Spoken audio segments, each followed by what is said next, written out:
when I'm writing the song, I'll try to like mess around with a few chords, and try to like feel like, okay, I usually will know the intention, like, oh, they want to work on abundance, or they want to work on healing the inner child or something. And so I'll know that intention, and I'll usually start playing around on my guitar or piano, and it'll feel like, oh, it's not quite right, not quite right. And then once the song clicks, I usually just let it kind of write itself. Feelin Fab is more than another wellness podcast. We will talk about topics that also include happiness hacks, biz inspiration, how-to topics, and interviews from experts in many fields. We hope to help you navigate your life with some helpful tools and tips to keep on grooving and staying happy. Welcome to the Feelin Fab Podcast, and I'm your host, Marissa. Hey everyone, welcome back to the show. I'm so excited today. I have my friend Kyson Kid on. He is a jack of all trades, to be honest. He's good at so many things, which is why I wanted to talk to him today.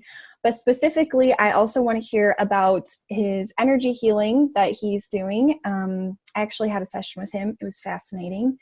And Kyson is just a really cool guy. I'm excited for you to get to know him.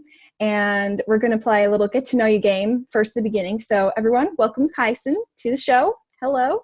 Yeah, what's up? How's it going? Hey. Thanks for having me. You're welcome. I'm so excited. So a little get to know you game. Let's do, Kyson, where are you currently living?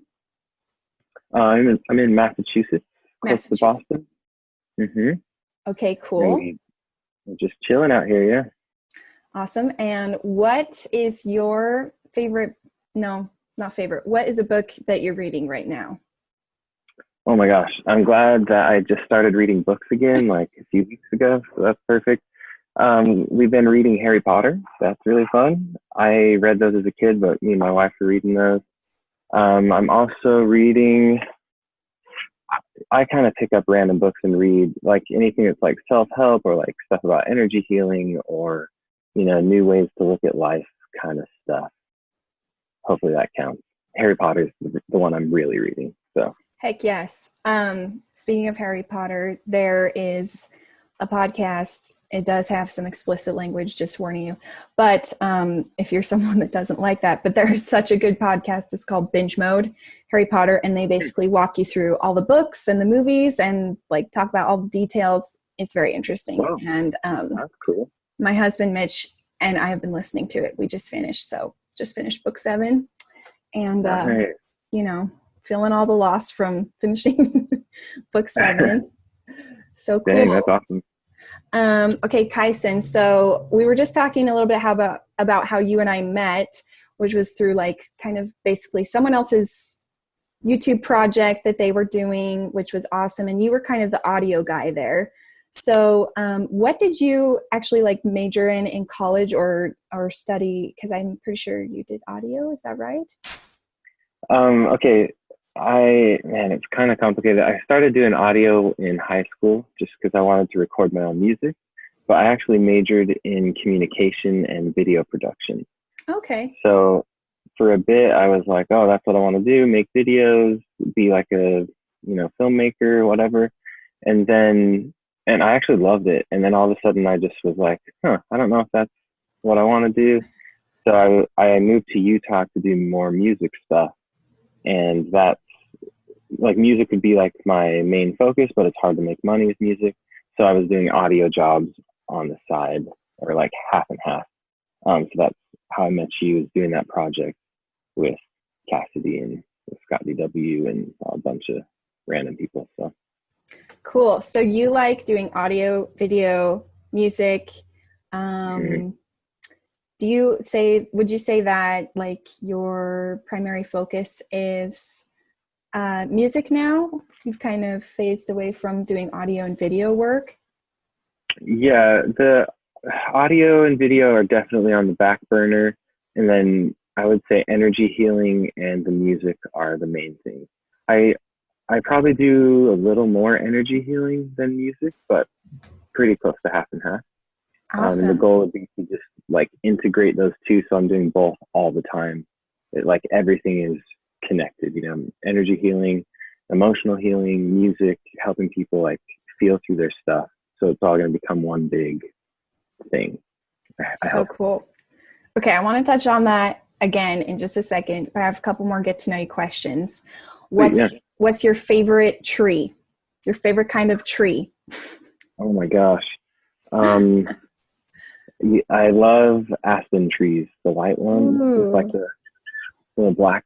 Yeah, kind of stripe. skinny. Mm-hmm. Mm-hmm. That's so cool. I know that's like a random question, but no, I love it. That's a great question. It's a great icebreaker I have used a lot over the past few years. You can tell a lot about a person by their knowledge of trees. Okay, and last question is, what's your favorite like guilty pleasure food? Oh, Pop-Tarts for sure. Pop-Tarts. Yeah, like every time I eat them, I'm like, I know I shouldn't be eating this. And then that's about as far as I get on that thought. But I eat Pop-Tarts a lot. So do you eat them toasted, plain, or frozen? I go for toasted or just straight out of the bag, or out of the thingy. Yeah. Yes, yeah. Yeah, try frozen Pop-Tarts sometime. It's pretty exciting. I will try it. Maybe I'll try it. I have one thing of Pop-Tarts right here by my work desk, so maybe I'll pop them in the freezer. So good. All right. Well, now that we know Kyson a little bit, I want you guys to hear about his awesome projects and what he does for a living. So I recently was perusing your website, Kyson, and I know you mentioned that you do energy healing, but you also do something called soul songs. And I want you to talk a little bit about what is a soul song, how can you get one, and kind of your process for writing a soul song for somebody. Totally, yeah. So I usually start by giving a brief, like what energy healing is, because that helps you understand the soul song. But basically, I help people find the underlying reasons, like what's below the anxiety, what's below feeling angry, or is there some emotional thing below, back pain or something like that. And so as we look at that, we'll bring up, those underlying things. And then at the end of the session, I'll make a song specifically for whoever I'm working with. It's basically a song written to like help them process through those feelings, to help you connect with your true self, to help you feel more connected to your higher power, and to give you like a real tangible tool that you can sit with, listen to the song, ponder, and those kinds of things. And I've got samples on my website that you can listen to. But those have been some of the most, that's one of the most fun experiences I've ever had. Just being able to connect with someone on that level and make a song for them. It's a really special opportunity. So really fun thing for me. And I think the people I work with also enjoy it quite a bit. Yeah, I love your soul songs. They're all so different, which is cool. So you probably have to get to know the person a little bit before writing the song, right? Or do you just kind of imagine them and just go for it? Yeah, well, since it comes after an energy session, usually, I do get a chance to know them a little bit. I have done some sessions where I'll work with other practitioners who are doing energy healing, and then I'll just do a song for their client at the end. And yeah, it's interesting. I still do it without getting to know them. And I know if I heard someone else say that, I'd be like, yeah, that sounds crazy. But I do it, and there's kind of this thing that happens when I'm writing the song. I'll try to mess around with a few chords, and try to feel okay. I usually will know the intention, they want to work on abundance, or they want to work on healing the inner child or something. And so I'll know that intention, and I'll usually start playing around on my guitar or piano, and it'll feel like, oh, it's not quite right. And then once the song clicks, I usually just let it kind of write itself. It'll just click in, start sort of vibing or whatever. I don't know. It's hard to explain, but yeah, I try to just let it write itself, and try to trust even small mistakes. I try to leave some of that in if it feels right, just because, yeah, we're just kind of resonating on that same frequency, connecting with their energy, and making something that lets that energy express itself and process. So That is so Yeah. cool. So I have to tell you, when I finished high school, I was planning on doing music therapy for like college. I had a degree in music Mm-hmm. therapy. Yeah. But, and this is not to diss anyone that does music therapy, but I interviewed at like a few different schools and applied and stuff. And just the feeling that I was getting from like being an actual musical therapist, it was like so much therapy and paperwork and, Mm. studies, and like, it was a lot more social work than music, which I thought that music therapy would just be like, playing music all the time. Um, and that's just not quite what I wanted to do. So I ended up just getting like a music degree, but I love music for healing. I think it is so therapeutic. And the great thing about music is like everyone interprets it differently. So it's cool because even when you are writing a song for somebody, you're writing what you think would be a great soul song for them, they might find bits and pieces that they feel like are more them than maybe you had planned, or people can Yeah. interpret things so differently. It's so interesting. Like when I listen to a song, like I'm always picking out like percussion instruments, because I studied percussion in college, where someone else might really be listening to like the singer or the melody, and somebody else might be listening to like the strings or woodwinds, or everyone just interprets music so differently. It's so cool that you can write a song and put like your creative bits and bobs into it, and then other people can pull what they need from it. And then I also love that they might listen to a song one day and pull something from it, and then listen to it another time and find something new, or something else sticks out to them and pull something else from the song. So it's like always Yeah. evolving. I think that is so cool what you're doing. So hypothetically, if I were to say if I was like, this sounds so cool, I want a soul song for me, like how would I go about doing that with you and making that happen? Yeah, you would just hop on Instagram or go to my website, kysonkid.com. There you can listen to samples. It's pretty simple and organized. Like you just click on Soul Song. It'll have samples right on that page, and you can kind of get a feel. And then I've got information there on how to get in contact with me. Basically, you can contact me all the normal ways, social media, phone number, email. And then from there, we just set up a time and kind of look at like, what do you want to work on? Some people don't have a specific like, oh, I'm struggling with this. So sometimes the goal is just like, I want to feel more connected to myself and the people around me, or like, I want to find more confidence in my life mission or in my career path, things like that. I love working with that. So Awesome. That's so cool. Something I'm definitely going to hit you up in the future about. sweet. Yeah, it sounds so fun. So I also want to talk a little bit about energy healing. You and I did a little session together. It was so interesting. I've done some other energy healing sessions before, maybe a little bit different. So what kind of energy healing do you do? How do you do it? And how do you feel that it's beneficial to people? I want to hear a little bit about what you do as an energy healer. Yeah, totally. Okay, so there are so many kinds of energy healing, all the way from like acupuncture to, shoot, I don't know what the other end of the spectrum is. There's so many different kinds. The type I do is called Healer's Blueprint. And the idea is that I'm helping people look for the underlying source. What's like the root source? So if you picture a tree, in the branches, you're going to have like, let's say my hand is a tree, right? In the branches, you have like the symptoms, anxiety, or I'm feeling frustrated, or I'm feeling disconnected and alone. And so whatever the symptoms are, we're going to ask like, what's at the root of the tree? And so my process with that is basically to use intuition and muscle testing, which I don't know if people know about muscle testing, but you can actually test the muscles on your body. You can use like your fingers, and that helps you get like a yes or no and get you in the right area. I basically help people ask questions like, is this related to my inner child? Is this age 5 to 10? Like what piece of you are we working with?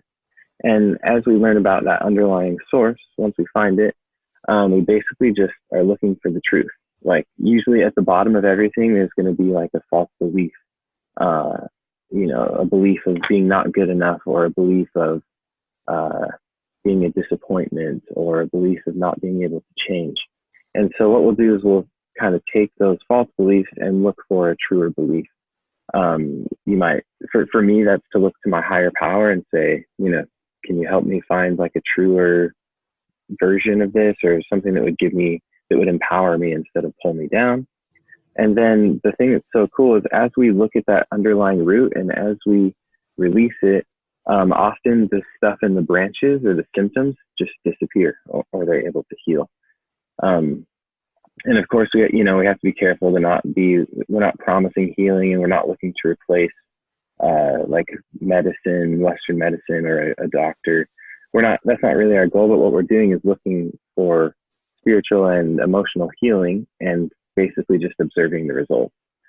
And I mean, I've seen things all the way from like random back pain disappear, all the way to like lactose intolerance. I've seen that go away. Ringing in the ears, I've seen that diminish quite a bit, which is like supposed to be something that just, you can't get rid of, or you can't heal. Other fun things, like interesting physical things. And then I would say the most valuable lessons for myself, and for those I work with, I would say are like the emotional and spiritual shifts.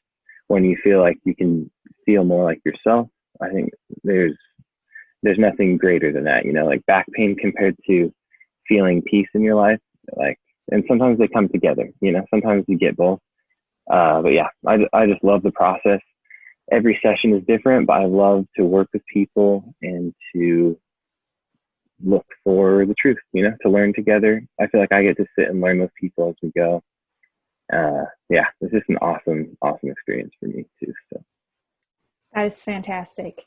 I've been really enjoying, over the past few years, I've been diving a little bit more into just like holistic healing in general. And I love what you said. It's not like to replace Western medicine, but it's to complement it and to, integrate like whole self-healing. That's really what holistic means, is just healing the whole body. And so a lot of, medications and things that doctors can help us with, help the physical, but yes, there's so much work to be done emotionally and spiritually, for sure. I totally 100% agree with that.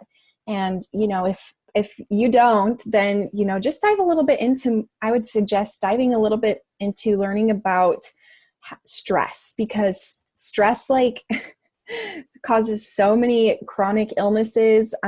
Something like, I can't remember the statistic I read, but something like 80% of chronic illnesses are related to stress. So especially if you can work on some of these emotional and spiritual healings, I feel like it will help your stress levels so much.